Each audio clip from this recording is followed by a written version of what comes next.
올해 전남에서 진드기 매개 감염병 환자 2명이 숨졌습니다. 보건당국은 야외 활동에 각별한 주의를 당부했습니다. 전남 서남권에 공급되는 수돗물에서 흙냄새가 난다는 민원이 잇따르고 있습니다. 물관리 당국은 물을 끓여 먹어야 한다고 당부했습니다. 전남 고흥에 장사시설이 들어섭니다. 공안당과 자연장지를 갖출 것으로 보이는데 오는 11월 착공을 목표로 하고 있습니다.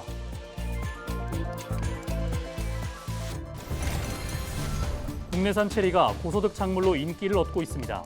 전남 강진의 재배 농가를 찾아가 봤습니다.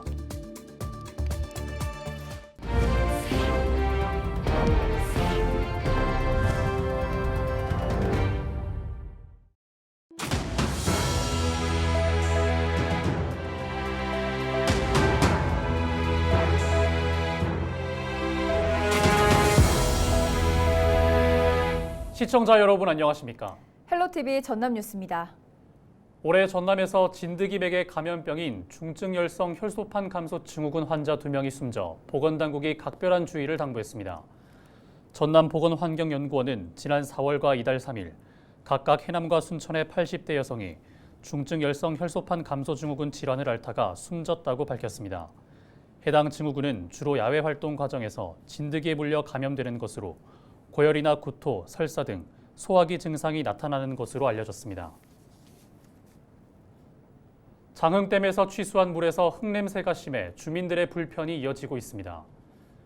한국수자원공사가 최근 해남과 목포 등에서 수돗물 악취가 난다는 신고가 이어져 조사한 결과 장흥댐에서 취수한 물에서 유기화합물인 지오스민 물질이 환경부 감시 기준인 0.02 마이크로그램 퍼 리터보다 3배가량 많은 0.068 마이크로그램 퍼 리터 검출된 것으로 전해졌습니다. 최근 기온 증가로 세균 증식 속도가 빨라진 점이 원인으로 꼽히는 가운데 각 지자체는 흙냄새가 완전히 없어질 때까지 최대 3일이 소요될 것으로 보고 수돗물을 3분 이상 끓여 먹을 것을 당부했습니다. 그동안 장사시설이 없던 고흥에 봉안당과 자연장지 등을 갖춘 시설이 내년 12월 들어설 예정입니다.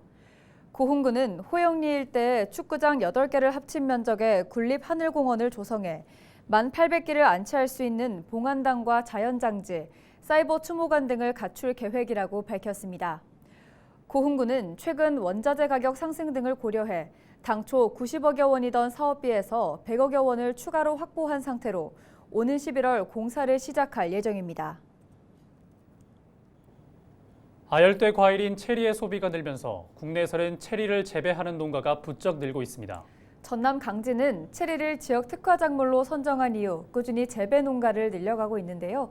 수확이 한창인 강진의 한 농가를 송하영 기자가 다녀왔습니다.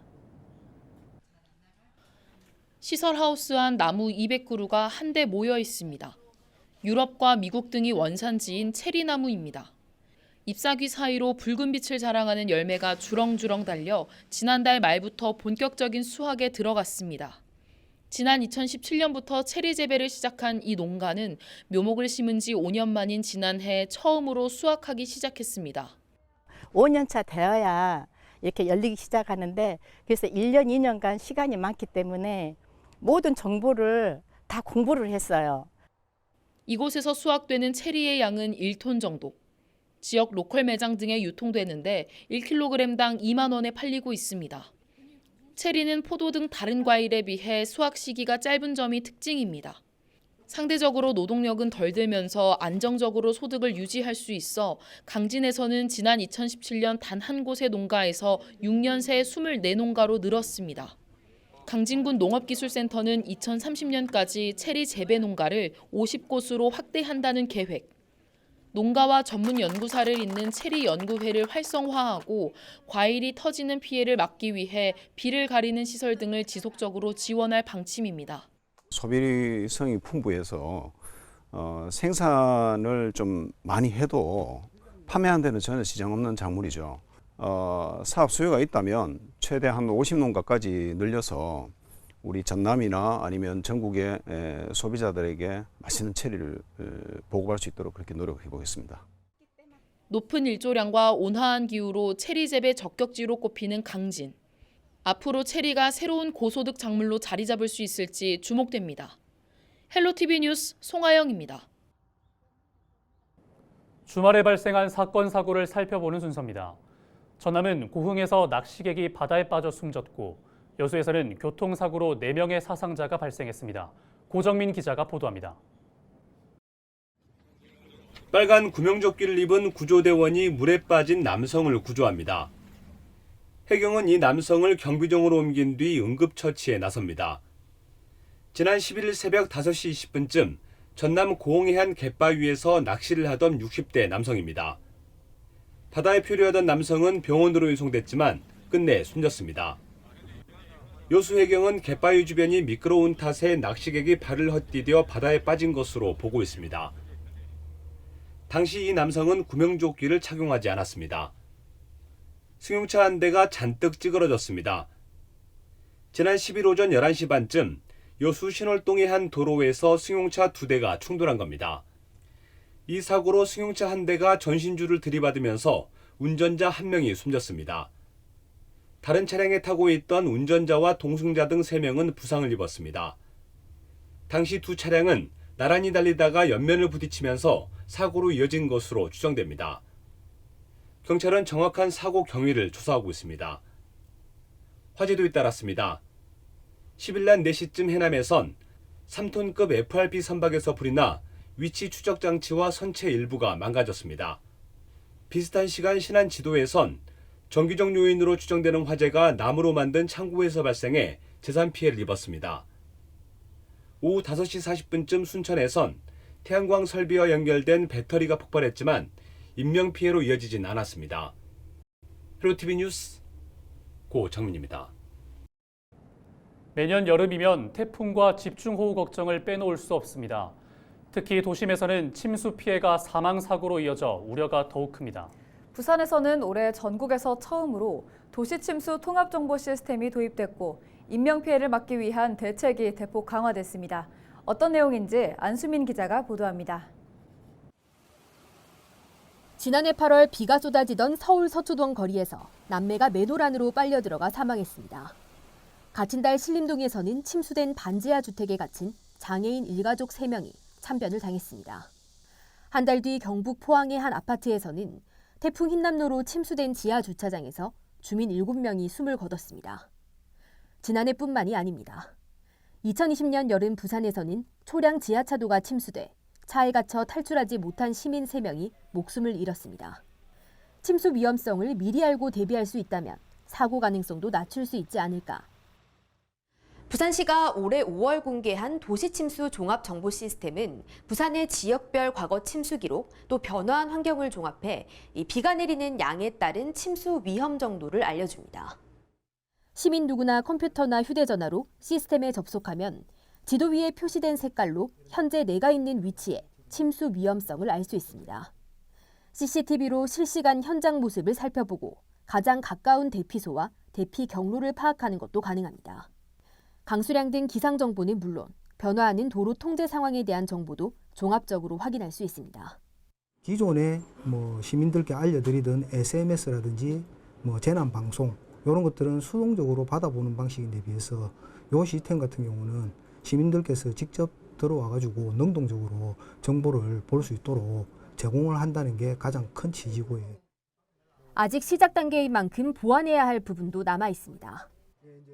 도시 침수에 관하여 좀 더 정교하게 대응 능력을 키우자면 강우하고 폭풍 해일이 같이 중첩될 때 발생하는 침수 영역을 식별하는 노력을 사업비를 들여서 앞으로 마련해야 하겠습니다. 부산시는 이와 더불어 도심 하천 진출입로 130곳에 원격 통제 시스템을 도입하고 매놀 1000곳에 안전장치를 설치했습니다. 또 반지하 주택과 공동주택 주차장 등의 물막이판 설치 지원을 확대하고 차량이 대피할 수 있는 학교 시설을 13곳에서 135곳으로 대폭 늘리기로 했습니다. 이상기후 현상으로 매년 강해지는 집중호우와 태풍. 여름이 다가올수록 각 지자체도 대비책 마련에 분주해지고 있습니다. 헬로티비 뉴스 안수민입니다. 최근 전남 진도 해상에서 기름 유출 신고가 접수된 가운데 해경이 조사에 나선 결과 야광충의 사체 부유물인 것으로 확인됐습니다.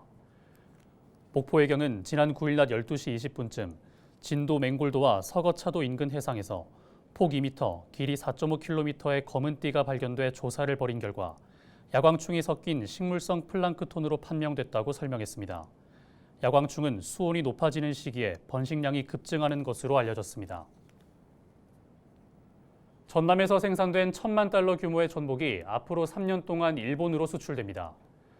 전라남도는 최근 나주에서 열린 농수산식품 수출 상담회에서 전복 수출 기업 5곳이 일본 수산물 유통 기업 3곳과 1,000만 달러 규모의 수출 협약을 체결했다고 밝혔습니다. 지난해 일본은 5,400만 달러 규모의 전복을 수입했고 이 가운데 한국 전복은 전체의 80%인 4,300만 달러를 기록했습니다.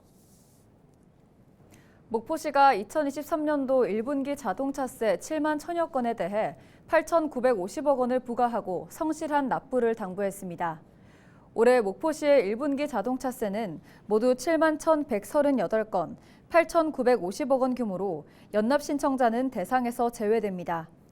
자동차세는 오는 16일부터 30일까지 전국 모든 금융기관이나 위택스, ARS 등 다양한 방법으로 납부하면 되고 제때 납부하지 않으면 가산금 3%를 추가로 부담해야 합니다. 여수시가 오는 2029년 9월로 예상되는 만흥 위생매립장의 사용 연한을 늘리기 위해 조례와 규칙 개정에 나섰습니다.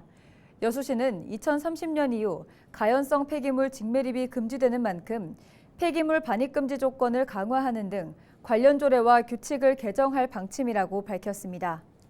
현재 여수시의 경우 폐기물 반입 위반 행위가 적발되면 차량에 대해서만 반입을 금지하고 있지만 앞으로는 해당 업체와 운반자에 대해서도 최대 3년까지 반입이 금지될 전망입니다.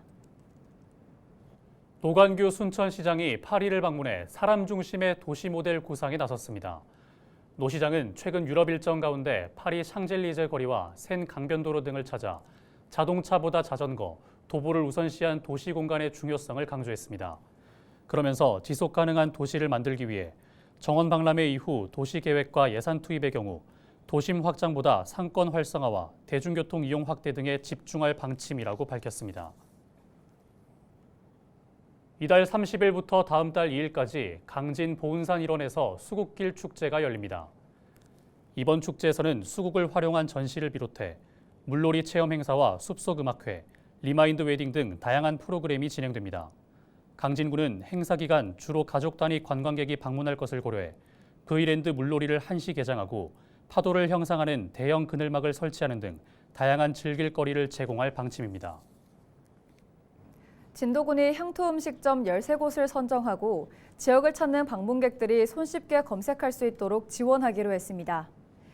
진도군은 향토 음식점에 대해 앞으로 지정판 제작과 사회 연결망을 활용한 홍보 등 다양한 혜택을 제공하기로 했습니다. 또한 맛과 위생, 친절 서비스 등 음식점의 사후 관리도 추진할 계획입니다. 고흥군이 드론 실증도시 구축 사업을 본격 추진합니다. 고흥군은 오는 11월까지 상화도와 하화도 등 적합지에서 AI 드론을 활용한 유해조수 퇴치 실증을 진행할 계획으로 상용화 기반을 다져갈 방침이라고 밝혔습니다. 이와 함께 드론 육성 전담팀을 구성하고 국비를 확보하는 등 드론 중심 도시 조성에 집중할 예정이라고 덧붙였습니다. 장흥군이 지역 대표 특산물을 활용해 만든 표고버섯 음료를 재출시했습니다. 장흥군은 지난 2021년 생산 공장의 화재로 판매가 중단됐던 표고버섯 음료를 다시 출시하기 위해 농협과 버섯산업연구원 등과 협의한 결과 이전보다 칼로리를 낮춘 새로운 표고버섯 음료를 생산했다고 밝혔습니다. 이와 함께 소비자가 직접 만드는 표고 하이볼과 에이드 밀키트를 한정 수량 제작해 홍보할 방침이라고 덧붙였습니다. 현대사모중공업이 외국인 근로자 증가 추세에 발맞춰 안전문화 정착을 위한 행사를 운영하고 있습니다. 현대사모중공업은 6월 한 달을 외국인의 달로 정하고 매주 금요일 베트남과 우즈벡, 네팔과 태국 등 4개국 근로자를 대상으로 각 직종에 맞게 안전수칙을 안내하는 외국인의 날 행사를 진행하고 있습니다. 6월 현재 현대사모중공업 사내협력사에 소속된 외국인 근로자는 모두 2,612명으로 집계됐습니다. 이어서 AI 날씨와 생활 전해드립니다.